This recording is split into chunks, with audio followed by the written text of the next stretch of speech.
আল্লাহর নবী ফরমান, কোন ব্যক্তি যদি তার অভাব অনটন দূর করতে চায়, এই সমাজের মধ্যে অনেক মানুষ অভাবী আছেন, আপনি আমি যদি অভাব দূর করতে চাই, তাহলে আল্লাহর নবী ফরমায় এমন একটা আমল আছে যে এমনটা মানুষরা করলে সমস্ত অভাব অনটন, সমস্ত ঋণ আল্লাহ পাক রব্বুল আলামিনে আল্লাহর কুদরত তাকে ব্যবস্থা করে দিবা। হোক সুবহানাল্লাহ।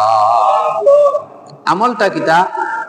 5 ওয়াক্ত নামাজের পর একটা দোয়া আছে, ওই দোয়াটা পড়বো আপনি। আল্লাহুম্মা কফিনি বিহালালিকা আন হারামিক ওয়াগনিনি বিফদলিকা আম্মান সিওয়াক।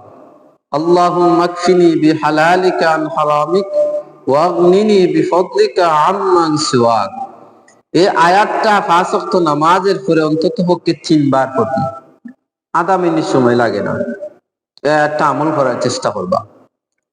অন্য হাদিসের মধ্যে আছে, আল্লাহর হাবিব মুহাম্মদ রাসূলুল্লাহ সাল্লাল্লাহু আলাইহি সাল্লামে ফরমান, কোন ব্যক্তি যদি জুমাবারের দিন জুমার নামাজের আটকান অথবা জুমার নামাজের পরে আয়াতে করিমা 70 বার তিলাওয়াত করতে পারে, আল্লাহ পাক রব্বুল আলামিন তার যে সমস্ত ঋণ আছে আল্লাহ পাক রব্বুল আলামিনের গায়েব থেকে সমস্ত ঋণ পরিশোধের ব্যবস্থা করে দিবা। হোক সুবহানাল্লাহ।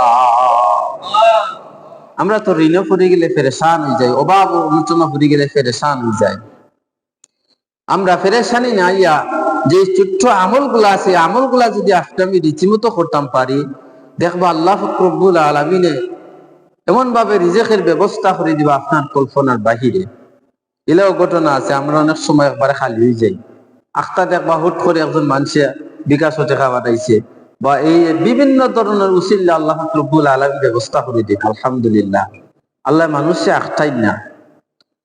আরো আমল আছে, আল্লাহর নবী ফরমান, কোন ব্যক্তি যদি অভাব অনটনে পড়ে যায়,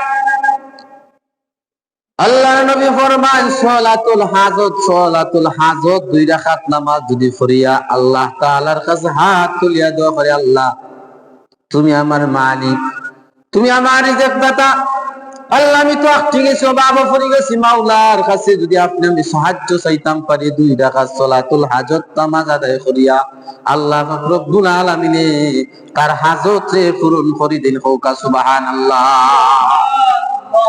আমরা যখন পেরেশানির মধ্যে পড়ি, আমরা তুকাইও মিলি না, তুকাইও মিলে না আপনি আমারই। আল্লাহ তাআলার তো দিদার আমল কর্ম তো দূরের কথা, 5 ওয়াক্ত নামাজই পড়ি না, আর সালাতুল হাজত নামাজ কর্ম তো দূরের কথা। আমি একদিন একটু মুসিবতের মধ্যে পড়ছি। এটা হওয়ার অর্থই লেগিয়া কিটা, আপনারা আকর্ষণ বৃদ্ধি পাইবা। মানে একবারে নীল হয়ে গেছে আমি, বুঝছেন? আয়া নামাজ পড়িয়া বাড়াইয়া মসজিদ পর্যন্ত রুম পর্যন্ত পৌঁছাইতাম পারছি না। মাঝখানে দিয়ে একজন আইয়া যে হাজতর লাগে নামাজ পড়ে গেছো, হাজত আমার পূরণ করে দিছেন। কথা সুবহানাল্লাহ, সত্য কথা। মসজিদে পড়িয়া গেছি, রুম পর্যন্ত পৌঁছতাম পারছি না, বুঝছেন? এর ভিতরে হয়তো ফোনের মাধ্যমে, হয়তো মানুষের মাধ্যমে আল্লাহ তাআলা ব্যবস্থা করে দিছেন। আল্লাহ পারে না নিতে, ইন্নাল কুওয়াতা লিল্লাহি জামিয়া, সমস্ত কিছু ক্ষমতাশীল হইল আল্লাহ তাআলা। আল্লাহ চাইলে মুহূর্তের ভিতরে পাহাড়ে দুরিয়ারে পাহাড় বানাইতে পারে। তবে একদিন থাকতে হইব, বিশ্বাস থাকতে হইব যে আমার মালিকরে আমি যে ডাকরাম, মালিকের কাছে যে মেসেজটা পৌঁছাইরাম, আমার মালিককে হুন্ডা কিনা ইনো যদি সন্দেহ থাকে পূরণ হইতো না। একদিন থাকতে হইব, বিশ্বাস থাকতে হইব যে আমি আমার মালিকের কাছে সাহায্য চাইছি, আর ওই মালিকই আমারে দেখরা, যিনি আমারে সৃষ্টি করছেন, যিনি আমারে দুনিয়ার জমিনে পাঠাইছেন থানার ইবাদতের লাগি, ওনার কাছে আমি সাহায্য চাইতেছি, কোন দুনিয়ার মানুষের কাছে সাহায্য চাইতেছি না। আমার আল্লাহ আমারে দেখতেছেন, এই ধরনের একদিন বিশ্বাস নিয়ে যদি আপনি সালাতুল হাজত নামাজ আপনি আদায় করুন, যে কোনো মুসিবত, যে কোনো হাজত, যে কোনো সমস্যা আল্লাহ রব্বুল আলামিন আপনার দূর করে দেবা সমস্ত সমস্যা। হোক সুবহানাল্লাহ। আমরা সমাজের মধ্যে কত রকম মানুষ, কত রকম অসুবিধার মধ্যে পড়ে যাই, কিন্তু আমরা পেরেশান হয়ে যাই। আমরা যদি বেশি না কয়েকজন নবীর ঘটনা যদি আমি একটু মাইন্ডের মধ্যে রাখতাম পারি, দেখবা সব হতাশা, সব অভাব, সব বিপদ আপদ দূর হয়ে গেছে। মনের মধ্যে একটা শান্তি পাইবা আপনি, আমি কিতা শান্তি পাইবা। আপনি আমি যখন কষ্টের মধ্যে পড়ে দিব, সমাজের কোন মানুষরা যখন আপনি আমারে আঘাত করতে থাকবো, একের পর এক কষ্ট দিতে থাকবো, তখন আপনি আমার করণীয় হইল কি জানেন? হাদিসের ব্যাখ্যা, আল্লাহ নবী ফরমায়, আমার কোন উম্মতরা যদি মুসিবতের মধ্যে পড়ে যায়, আমার কোন উম্মতরা যখন বেশি কষ্ট পায় সমাজের মানুষের কাছ থেকে, ওই সময় কালো যদি আমি নবীরে স্মরণ করে, যে তায়েফের ময়দানও আমি নবীরে আমার উম্মতরা কত কষ্ট দিছে, পাথরের আঘাত মারছে, আমার নবীজির শরীরের মধ্যে রক্ত জড়িত হইছে, নবীজির শরীর তাকে স্রোতের মতন রক্ত বাহির হইছে। এই ঘটনা যদি আপনি আমি মনে রাখি লিতাম পারি, দেখবা আমার নবী যদি এত কষ্ট পাইতে পারেন নবীর উম্মতের কাছ থেকে, আপনি আমি তো সাধারণ মানুষ, স্বাভাবিক ইমানদার মানুষরে কষ্ট দিব, তাহলে দেখবা আপনার মনের মধ্যে আপনার একটা শান্তি আইব, ঠিক কিনা? যখন সমাজের কোনো মানুষ আপনি আমার কষ্ট দিব, তখন তায়েফের ঘটনা স্মরণ করবো, যে তায়েফের ময়দানও একজন শ্রেষ্ঠ নবী, শ্রেষ্ঠ উম্মতরা যেই নবীরে পাথরের আঘাত করছে, কষ্ট দিছে নবীরে, আর নবী সহ্য করছেন। এইভাবে যদি আপনি আমি কষ্ট পাওয়ার পরে সমাজে স্মরণ করতাম পারি, আপনি আমি নবীর কথা দেখবা এই কষ্টটা ফাটলি যায়। দেখুন যেন পরীক্ষা করি, আম্মা জান আয়েশা সিদ্দিকা রাদিয়াল্লাহু তাআলা আনহা, আমার নবী মুহাম্মদ রাসূলুল্লাহ সাল্লাল্লাহু আলাইহি সাল্লামকে একদিন যখন গোসল দিতেছিলেন, আম্মা জান আয়েশা গোসল দেওয়ার সময় দেখতে পাইতেছেন শরীরের মধ্যে, পিঠের মধ্যে কালো কালো মরিচার মতন দাগ পড়ে গেছে। আম্মা জান আয়েশা জিজ্ঞাসা করেন, ইয়া রাসূলুল্লাহ, ইয়া হাবিবাল্লাহ, আমার নবী গো, আপনার পিঠের মধ্যে এই কালো কালো দাগ গুলা কিসের? আপনি যদি বলতেন। আল্লাহর নবী ফরমাইলো, ও আয়েশা, এই দাগগুলো হইলো তায়েফের ময়দান আমার উম্মতরা আমি যখন একত্ববাদী খুদার ইবাদতের আমি যখন দাওয়াত দিতেছিলাম, এক আল্লাহ স্বীকারোক্তি যখন দিয়েছিলাম, তখন কাবাবাসীরা, মক্কাবাসীরা আমি নবীর আঘাত করতে করতে এমন ভাবে আঘাত করছে পাথরের, আমি নবীর শরীর থেকে স্রোতের মতন রক্ত বাইর হইতেছে। এখন পর্যন্ত আমি নবীর শরীরের মধ্যে দাগ, কিন্তু এই দাগগুলা রয়েছে আমার উম্মতির জন্য, আমার গুনাহগার উম্মতের জন্য। কিয়ামতের দিন আল্লাহ রব্বুল আলামিনের কাছে আমি ফরিয়াদ করব, মাওলা আমার উম্মতরে আমি কলিমা দাওয়াত দিছিলাম, আমার উম্মতরা আমার আঘাত করছে, কিন্তু আজকে দেখলাম আমার উম্মতরা জাহান্নামের মধ্যে চলিয়া যাইতেছে, জাহান্নামের মধ্যে চলিয়া যাইতেছে। ওই দাগের উসিল্লা, পাথরের আঘাতের উসিল্লা লইয়া মহান রব্বুল আলামিনের কাছে কইম, আল্লাহ তুমি মাওলার লাউলা কালামা খালাকতু লাক, আমি আল্লাহ আমি নবী যদি আপনার প্রভুত্ব প্রকাশ করতাম না, তাহলে আপনি প্রভুত্ব প্রকাশ আপনি হইতেন না। আমি আল্লাহ ইসলামের দাওয়াত দিছি, কলিমার দাওয়াত দিছি, ওই দাগের গুলা অংশীদার লই আল্লাহ পাক রব্বুল আলামিনের কাছে আমি ফরিয়াদ করব, আমার গুনাহগার উম্মতরে আপনি maaf করে দাও, জাহান্নামের আগুন থেকে বাঁচাও, ঠিক কিনা? এমন ভাবে ফরিয়াদ করবে আল্লাহর নবী, যে আমার উম্মতরা আমার কষ্ট দিছে কিন্তু আমি সহ্য করছি, আজকে আমার উম্মতরা আমি জাহান্নামের মধ্যে যাইতে দিতাম না, আল্লাহ আমার উম্মতরে আপনি মাফ করে দেন। যখন এই কষ্টের মধ্যে পড়ে যাইব, তাহলে আমরা নবীর কথা আপনি আমি স্মরণ করব। এক নাম্বার, এই একটা অপশন। আমরা অনেক সময় দেখা যায় সমাজের মধ্যে আমরা জুলমিয়াতের শিকার করি, আমরা রূপে জুলুম হয়ে যায়, তখন আপনি আমি কোন নবীর কথা স্মরণ করতাম? দেখুন বাংলাদেশে উলামায়ে কেরাম, অনেক উলামায়ে কেরামরা নির্যাতিত হইছেন, জেলে বন্দী হইছেন, অনেক আলিমরা ফাঁসি হইছে, আলিমদের তারা জুলুমের শিকার হইছে। যখন কোন মানুষ জুলুমের শিকার হয়ে যাব, তখন ওই মানুষটার করণীয় কিটা জানেননি? ইউসুফ আলাইহিস সালাতু ওয়াস সালামের কথা স্মরণ করা।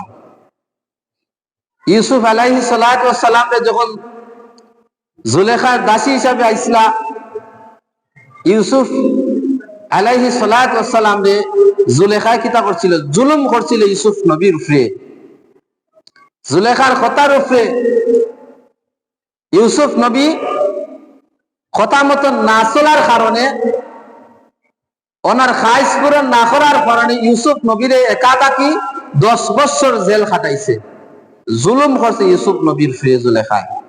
যখন আপনি আমি কোন সমাজের মধ্যে জুলমিয়াতের মধ্যে শিকার হয়ে যাব, আপনি আমার উপর জুলুম হইতেছে, তখন আপনি আমার করণীয় ইউসুফ নবীর কথা স্মরণ করা, যে জুলেখা ইউসুফ নবীর উপরে জুলুম করিয়া একাধারে 10 বছর জেল কাটাইছে, আর আপনি আমি তো সাধারণ।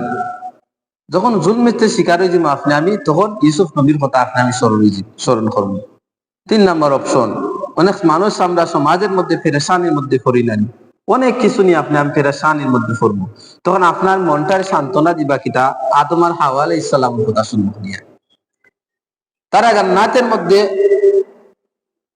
গন্ধম ফল খাইয়া তারা 1-2 না 350 বছর খাচ্ছেন, বড় পেরেশানির মধ্যে আসলাম।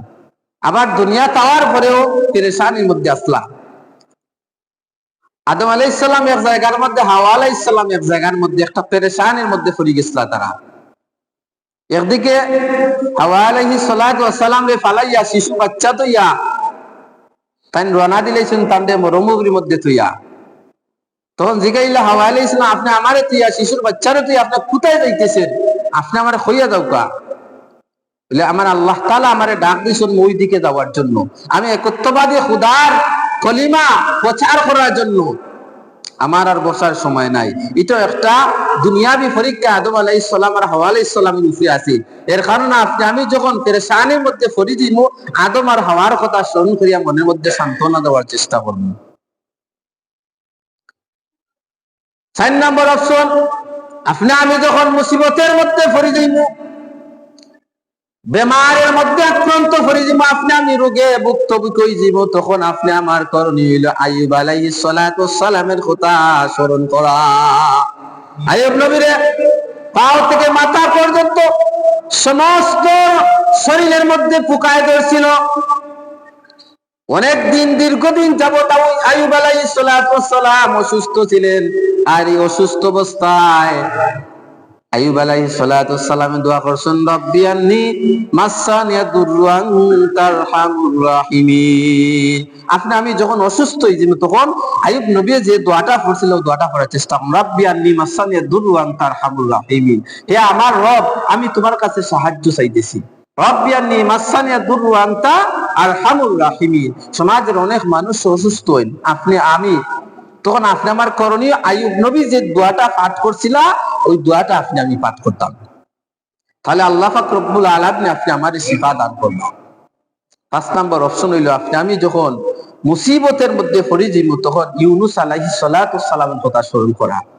ইউনুস আলাইহিস সালাতু ওয়াস সালাম 3 অন্ধকারের মধ্যে আসলা, সাগরের নিচে আসলা, পানির তলে আসলা, মাছের পেটে আসলা, আর আবার ও মাছে আরক মাছে খাইছে। ওকা সুবহানাল্লাহ।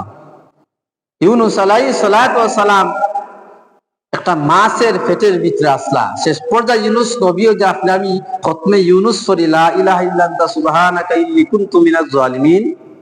ইউনুস আলাইহিস সালাম মাছের পেটের ভিতরে তাকিয়া 1,25,000 বার এই দোয়াটা পাঠ করার পরে আল্লাহ পাক রব্বুল আলামিন তানরে উদ্ধার করছেন। ওকা সুবহানাল্লাহ। তাহলে আপনি আমি যখন মুসিবতের মধ্যে পড়ি, তখন ইউনুস নবীর কথা স্মরণ করিয়া আপনি আমি এই দোয়াটা পাঠ করার চেষ্টা করব। আমরা সব মুসিবত, সব হাজত, সব বিপদ, সমস্ত কিছু একজনই দূর করতে পারে, যিনি আপনি আমার রব। কিন্তু আপনি আমি যখন মুসিবত পড়ে যাই, পেরেশান হয়ে যাই, রবরে চিনি না, শুধু সমাজের মানুষগুলারে চিনি, আপনি আমি বাছাই কিত করি, অমুকুর কাছে তমুকুর কাছে আপনি আমি যাই না। সর্বপ্রথম যখন আপনি আমি মুসিবত পড়ে যাই, বেমারে অসুস্থ, বিভিন্ন এক কথা বাটি যে কোনো ধরনের পেরেশানির যদি আপনি আমি পড়ে যাই, প্রথমত আমরা করণীয় কিতা, ইমানদার হিসাবে 2 রাকাত নামাজ পড়া। 2 রাকাত নামাজ পড়ি আমরা আল্লাহর কাছে সাহায্য চাইমু। আল্লাহ, আমি বিপদে পড়ে গেছি, অভাবে পড়ে গেছি, বেমারে ভুক্তভোগী হয়ে গেছি, আল্লাহ তোমার কাছে কইলাম তুমি সাহায্য করো। বাকিটা আল্লাহ তাআলার দেখার বিষয়। হয়তো আল্লাহ বেমার দিছেন কোন পরীক্ষার লাগি, হয়তো আল্লাহ বেমার দিয়া আল্লাহ তাআলা মানুষের গুনাহ মুছল। এর কারণে বেমার মানুষে দেখুন কারণে কেউ হইতে পারতো না। আমরা অনেক সময় টিটকারি করি, মানুষ যখন অসুস্থ হয়ে যায় টিটকারি করি, আপনি আমি মস্করা করি, দড়ি লিছে বাপে, কই নানি খোকা নাউজুবিল্লাহ। এরা এই কথা সমাজের মানুষের বেশিরভাগ কয় অমুক অসুস্থ, আল্লাহ তাআলা ধরিলিছে, আবার কথা নাউজুবিল্লাহ। এই কথা যে কইব তার ইমানের ঘাটতি আছে, তার ইমান নষ্ট হয়ে যেতে পারে। কেন আল্লাহ কইছেন ওয়ানুনাজ্জিলু মিনাল কুরআনি মা হুয়া শিফা ওয়া রাহমাতুল লিল মুমিনিন, আমি মুমিনদের জন্য কোরআনে শিফা নাজিল করছি। কোরআনের মাধ্যমে আমি আল্লাহ পাক রব্বুল আলামিন শিফা প্রদান করছি।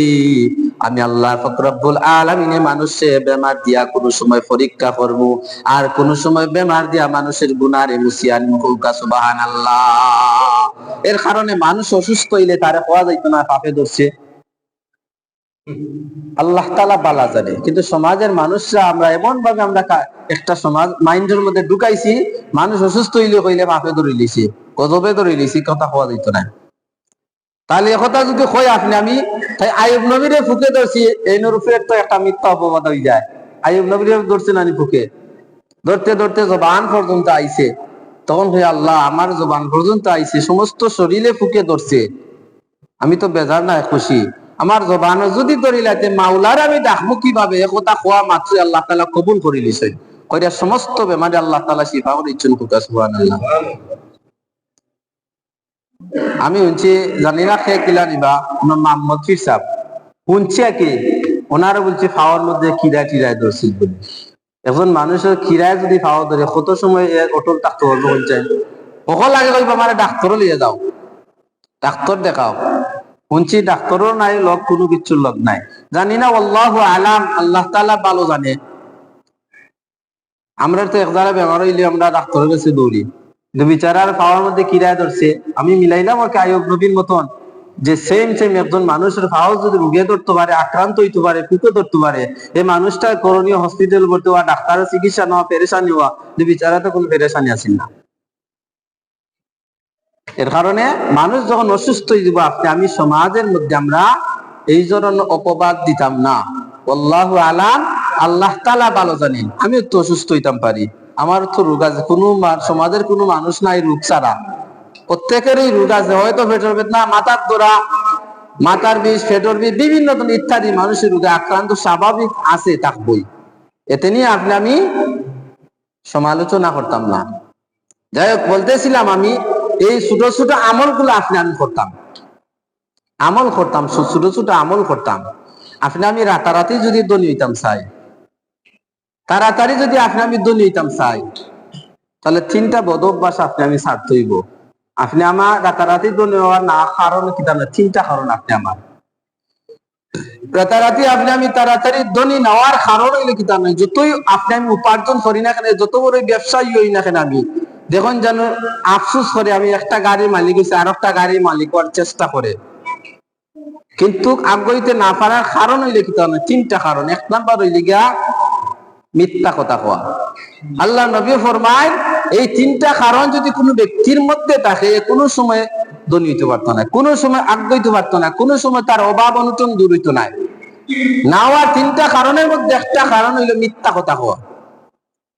আপনি আমি বেশিরভাগ মিথ্যা কথা কই, পকেটে টেকা তুইও আপনি আমি না করি, সে যদি চায় তুইও আপনি আমি না করি। একদিন কৌশলটা কইসলাম মনে হয় যে মিথ্যা কথা না কইয়া কৌশল অবলম্বন করা, মিথ্যা কথা কই। আল্লাহর নবী ফরমায়, কোন বান্দা, ইমানদার বান্দা বান্দি যদি মিথ্যা কথা হয়, কিরামান কাতিবিনা ইয়ালামুনা মা তাফআলুন, তার দুই খাতে 2জন ফেরেশতা থাকেন। যখনই বান্দা অথবা বান্দি মিথ্যা কথা কয়, এই মিথ্যা কথার দুর্গন্ধে 1-2 মাইল নাই, 200 মাইল 2 রহমতের ফেরেশতারা চলিয়া যায়। এত দুর্গন্ধ মিথ্যা কথার মধ্যে, 1-2 মাইল না, 200 মাইল 2 রহমতের ফেরেশতারা তার কাছ থেকে সরিয়া যায়।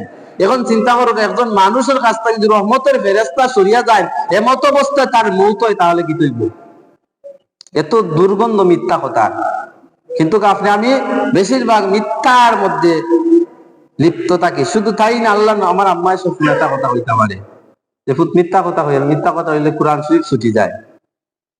সব সময় কথাটা হইতে যে মিথ্যা কথা হইল না। যারা কোরআনে হাফিজ হয়ে যায়, এরা মিথ্যা কথা হইতো না, এরা মিথ্যা কথা হইলে কোরআন ছুটি যায়। দ্বিতীয় মিথ্যা কথায় যে হায়াত কমে, আল্লাহ নবী যারা বেশিরভাগ মিথ্যা কথা কয়, অল্প সময় তারা মারা যায়। মিথ্যা কথায় তার হায়াতটারে কমাইয়া আনি দেয়। এর কারণে মিথ্যা কথা হওয়া যাইতো না। আপনি আমি বেশিরভাগ মিথ্যা কথা কই নারি, মিথ্যা কথা হওয়া যাইতো না।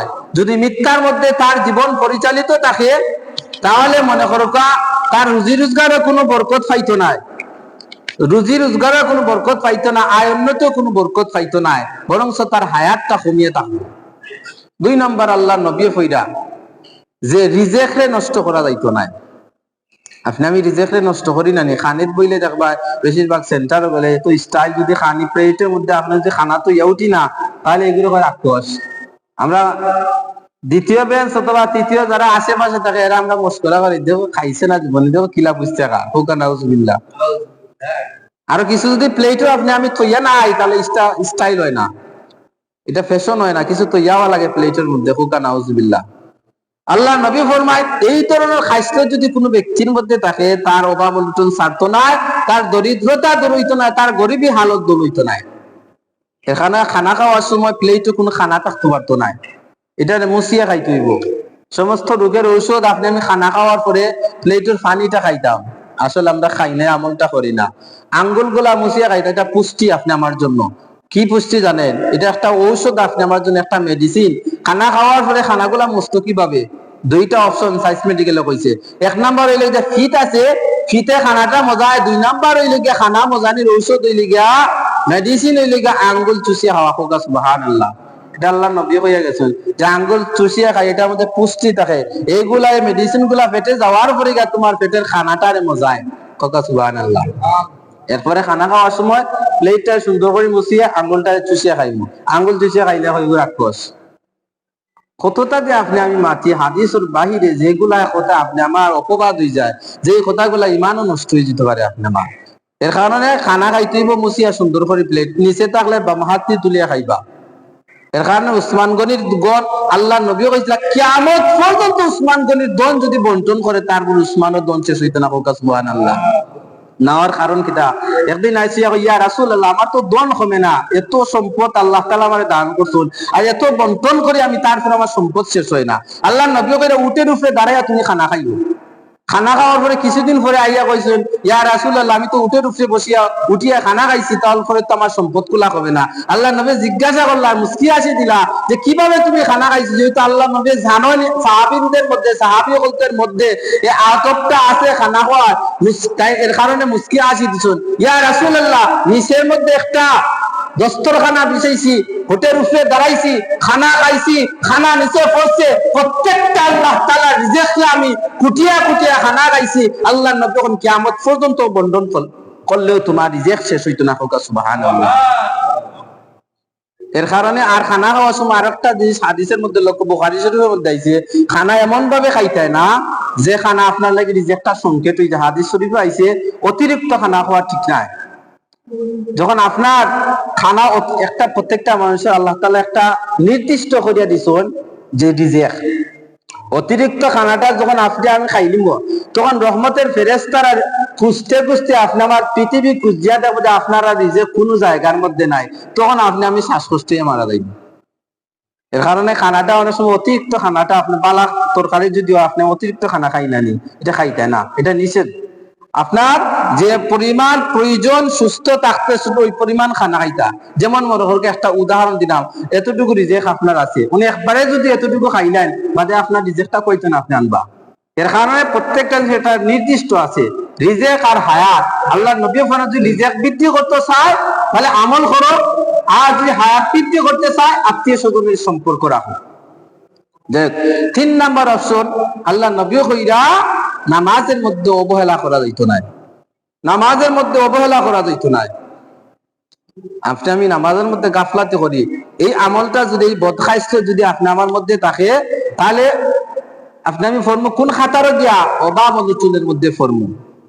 রাতারাতি আপনি আমার অভাব অনটন দূর হইতো না। তাহলে 3টা খাইসলত যদি, বদ আমল যদি কোনো মানুষের মধ্যে থাকে, সে কোনো সময় রাতারাতি ধনী হইতে পারতো না, তার অভাব অনটন দূর হইতো না। 1 নাম্বার হইল, 1 নাম্বার কি? আল্লাহ নবী ফরমায় মিথ্যা কথা কওয়া যাইতো না। 2 নাম্বার রিজিকরে নষ্ট করা যাইতো না, আল্লাহ তাআলা নিয়ামত দানারে নষ্ট করা যাইতো না। 3 নাম্বার নামাজের প্রতি অবহেলিত করা যাইতো না। এই 3টা কাজ যদি আপনি আমি এই কাজটা কি বিরত থাকতাম পারি, তাহলে আপনি আমার জন্য দুনিয়া আখিরাতে মঙ্গল হইব। আর এগুলারে যদি আঁকড়িয়ে ধরি তাহলে দুনিয়া এবং আখিরাতে আপনি আমার জন্য ক্ষতিগ্রস্ত হইব। তাহলে আপনি আমি ছোট ছোট আমল করার চেষ্টা করতাম। এটা রজব মাস, আপনি আমি সবাই জানি মসজিদ খালি থাকে, ফজরক তো খালি থাকে দেখলাম। তো এরপরে মাস তো আমি খবর লইলাম, আমি থাকলেও কিন্তু খবর আমি অবশ্যই লই যে আমার মুসল্লিয়া কেরামরা সব আইনি নামাজ পড়েননি, এটা আমার দায়িত্ব। দেখা যায় অনেক মুসল্লি এখন কমিও গেছেন। আমি তো থাকলে বড় কথা না যে থাকতে আপনারা নামাজ হইতে, আমি আইতেছি খাই নাও থাকতাম পারি, আর একজন ইমাম আইতা করেন। এটা আপনার আর মসজিদ, আপনার আর এলাকা, আপনারা সুন্দর করতে হইবা। 5 ওয়াক্ত নামাজ পড়েন, এটা রজব মাস। আল্লাহ নবী কইরা বছরের মধ্যে সর্বশ্রেষ্ঠ মাস হইল গিয়া 4টা মাস, রজব, শাবান, রমজান আর মুহররম মাস। এই মাসটারে সম্মান দিতাম। আর এ মাসে বেশি বেশি দুরূদ শরীফ, ইস্তেগফার, সূরাতুল ইখলাস পাঠ করতাম। আমুর দেগা নকল তো লাগে দোয়া করতাম। আর সর্ববেলার যে সময় আইবো মিয়া সাহেবরে দৌড়াইতে দৌড়াইতে একবারে শেষ করিলি ভাই। আর জিয়ারতের দোকানে আস্তা বছর আর জিয়ারত রোদ লাগতো না। আজ জুমাবার আছে জিয়ারত করেন না, বৃহস্পতিবার জিয়ারত করেন মিয়া সাহেবরে লইয়া। সর্ববেলাত আইলে আপনি আমার ঈদ শুরু হয়ে যায় না, করতায় বালা জিয়ারত মাঝে মধ্যে করতাম, সাফতাত করতাম। আল্লাহ নবী সাফতাত জিয়ারত করো। কবরের পাশে গেলে কিন্তু জানেনি আপনি আমার দিলটা যখন মধ্যে হয়ে যায়, এটা তাজা হয়ে যায়। হোকা সুবহানাল্লাহ। কবরের পাশে গেলে আখিরাতের কথা মনে হয় যে আমার দাদা আসলা, বাবা আসলা, কই গেলা। আমি একদিন থাকতাম না, যে আমি যে এই সমস্ত গুনাহ করলাম, জুলুম করলাম, অত্যাচার করলাম। কবরের পাশে বেশি বেশি যাইবা, দেখবা কবরের কথা মরণ হইব, দুনিয়াবি চিন্তা ধারণা শেষ হইব। আর মাঝে মধ্যে মা বাবার কবরের সামনে গিয়ে দাঁড়াই যেন বসলো একবার আপনি আমার বালালাই কইরাম। ওই যে আপনি আমি আমরা যে মাটি ওয়াজ করি, আপনি আমরার মঙ্গল নেই, আমরা তো কোনো মঙ্গল নাই, আপনার মঙ্গলে লাগি। আমরা জানিয়া যদি আমরা ওয়াজ করি না, আমরা কই না, আল্লাহ তাআলার কাছে আমরা দরাত থাকবো। আল্লাহ কিয়ামতের দিন আলিম তোমার ইলম দিছিলাম, তোমারে জ্ঞান দিছিলাম, আকল বুদ্ধি দিছিলাম, মানুষে বুঝাইছিলাই না। মানুষে যে চাকরি ঠিকাইবার লাগি বুঝাইছো না। মানুষের সমাজের মানুষে তোমার বালা পাইতো না করি, তুমি হক কথা তুমি কইছো না। এখন তোমার জিব্বা হাত আমি আল্লাহ। এখন আমরা খোয়াটা আপনার মঙ্গল লাগে। ওই যে আমরা সুদর বিষয়ে, ঘুষের বিষয়ে, জিনার বিষয়ে, বিভিন্ন অপরাধ জোর বিষয়ে আমরা আমল ওয়াজ করি, এটা সমাজে বোঝাই পারলে সমাজের মানুষের হল যদি আলিম হয়ে যেত তার সমাজ চললো না। সবর জ্ঞান তো একলাখা না, এটা আমরা শুধু বোঝাই, মেসেজটা পৌঁছাই। জানেননি একটা কথা জানিয়া রাখবা, নবী রাসূল গণের পরে দায়িত্ব কার উপরে জানেননি? আলিম উলামার কাছে। হোক সুবহানাল্লাহ। নবী রাসূল গণের পরে আলিম উলামার কাছে দায়িত্ব। এটা একত্ববাদী খোদার দাওয়াত পৌঁছাই দিলে আলিম উলামার দায়িত্ব, মানুষে বোঝানি দায়িত্ব আলিম উলামার, হে মানুক বা না মানুক।